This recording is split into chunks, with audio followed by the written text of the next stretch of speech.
Alors je quitte Pampelune. Stéphane est juste devant moi. Pas pour longtemps, il va partir comme une gazelle très bientôt. C'est un sportif. Et nous arrivons à un vieux pont. On est encore dans Pampelune, c'est une ville qui est très grande quand même.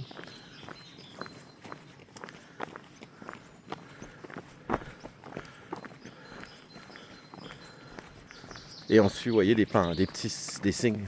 On peut pas les manquer, regardez la grosseur des signes. La température est idéale. Quand les oiseaux chantent, c'est bon signe. La rivière coule toujours. C'est vraiment la belle vie. Regardez bien le paysage, comme il est beau. C'est le lever du matin. Et regardez la lumière qu'il y a là. C'est couvert, mais il n'annonce pas de pluie. C'est juste que les nuages sont bas. Et oui, j'ai chaud. Il fait chaud. Marcher comme ça, là, même s'il fait pas chaud. À 10 heures, parce qu'il n'est pas encore 10 heures, ça devrait se tasser. Je vois déjà, regardez, au loin, là-bas, poindre la lumière. Alors, il y a un genre de kiosque. Ben, c'est marqué kiosque, c'est une croix en métal. Avec une couronne, un genre de couronne. C'est marqué... Ah non, c'est pas kiosque, c'est Kosque, France, Belgique. En tout cas, il y a Belgique, France, est-ce que c'est la France? Un genre de confrérie. Ça ressemble aux signes juifs. Les chandeliers que les juifs ont. C'est ça. Un genre de lieu de cérémonie.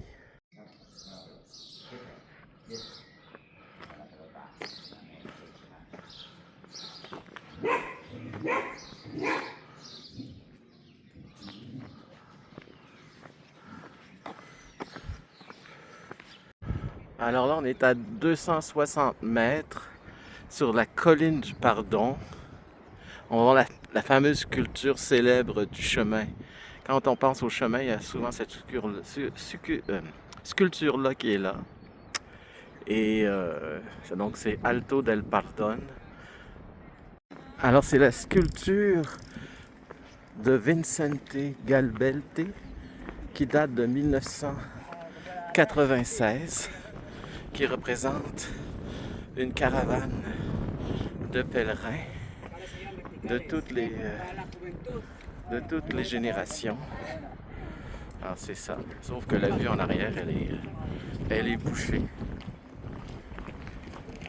Et là, à partir du Alto del Pardon, ben, la descente, elle est vertigineuse. Vous allez voir que ça descend pas à peu près. Alors, je suis au centre d'un mémorial. Un mémorial pas commun du tout, parce que ce mémorial commémore l'assassinat de 96 personnes en 1936, pendant la guerre d'Espagne, par Franco. Donc, par le fameux dictateur Franco qui a terrorisé l'Espagne parce qu'il a dirigé l'Espagne de 36 à années 70. Il est mort dans les années 70, je sais pas quelle date. Et voilà. Et ce qui est incroyable, alors ça c'est le mémorial des 96 personnes assassinées.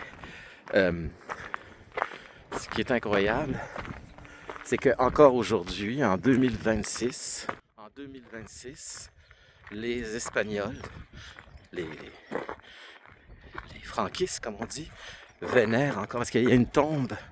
Ils ont fait une immense tombe majestueuse à Franco quand il est mort. Et il y a plein de gens qui encore le vénèrent et qui font le salut comme Hitler, parce que c'est un pote à Hitler aussi. Et ils ont déplacé le corps de la tombe parce qu'il y avait trop de monde qui venait le, le vénérer.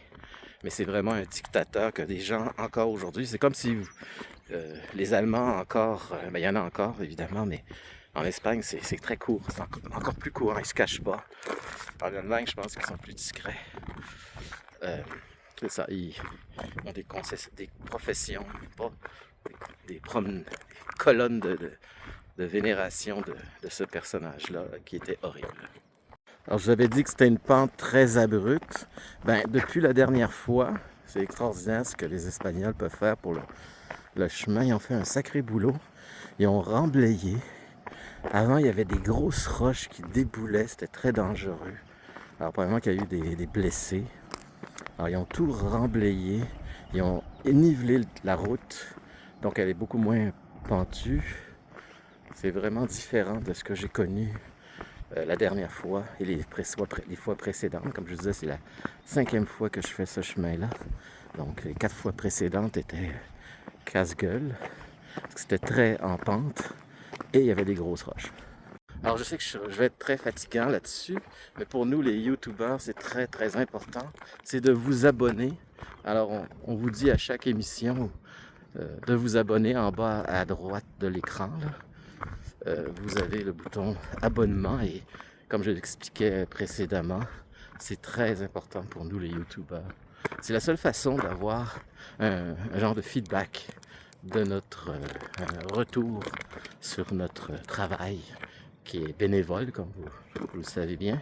Ça ne vous coûte rien. Donc, vous avez un guide de voyage, mais ça nous prend juste votre abonnement. Sinon, si vous ne le faites pas, c'est pas dramatique, mais ça nous aide.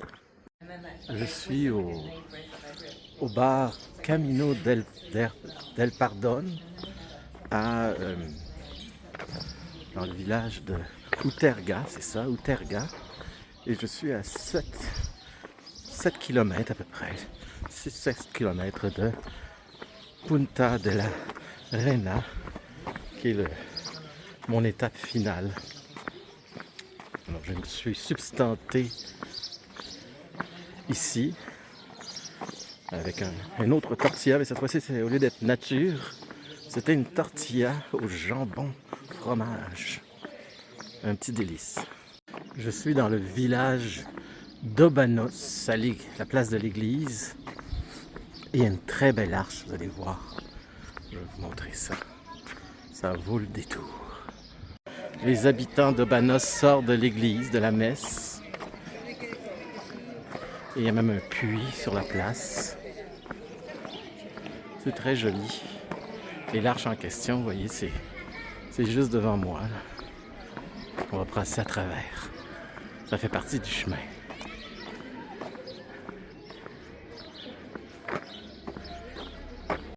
Alors je suis à Punta de la Reina. Et je suis au fameux pont de la Reine. Parce que le nom de la ville, ça veut dire pont de la Reine. Et vous allez me dire, quelle reine? Ben c'est soit, on n'est pas sûr. Ça date du 11e siècle. Et dans ce temps-là, c'est soit la reine Étiennette de Bigorre, parce qu'il y avait des Français aussi là-dedans, ou Donna Sanchez. Ah, vous avez le choix, c'est soit Étiennette ou Donna Sanchez. Je peux pas vous... Personne ne peut vous répondre. C'est un mystère. Et c'est ça. C'est un pont superbe. Je vous le montre quand je suis dessus. Vous voyez, l'autre bord, il y a un autre pont, mais il est très laid. Et je vais vous le montrer, moi, le pont de côté.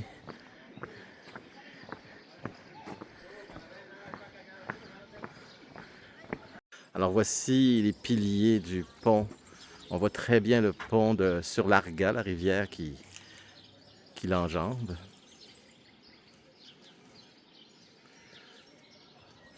C'est vraiment un chef-d'œuvre du 11e siècle. C'est bien qu'une reine qui aimait les pèlerins est payée pour Parce qu'avant, il n'y avait rien. Évidemment, les pèlerins devaient... il y avait des traversiers, j'imagine. Mais ça a pas ça date de 1000 ans, le pèlerinage. Et ça a été fait au 11e siècle. Donc, ça n'a pas traîné.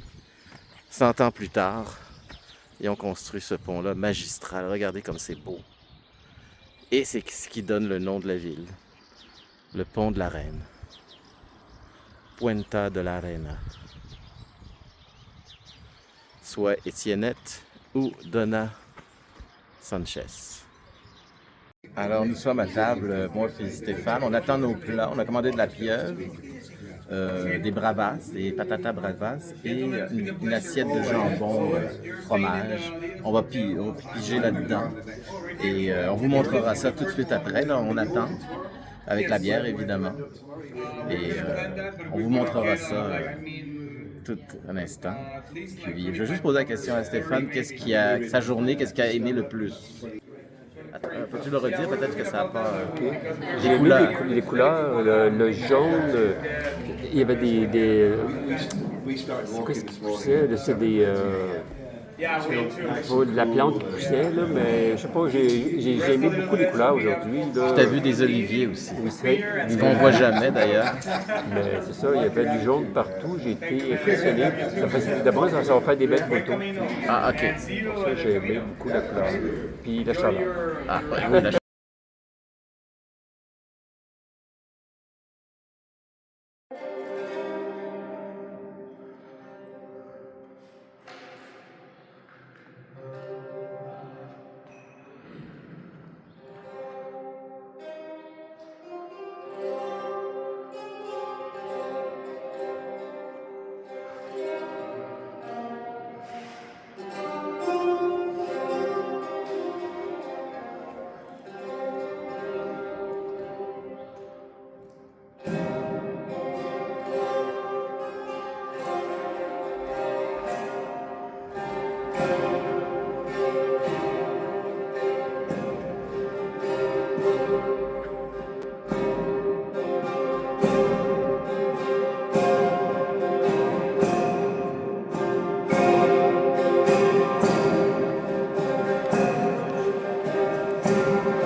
Alors la soirée, c'est même pas la soirée, on a encore la fin de l'après-midi, il fait tellement beau.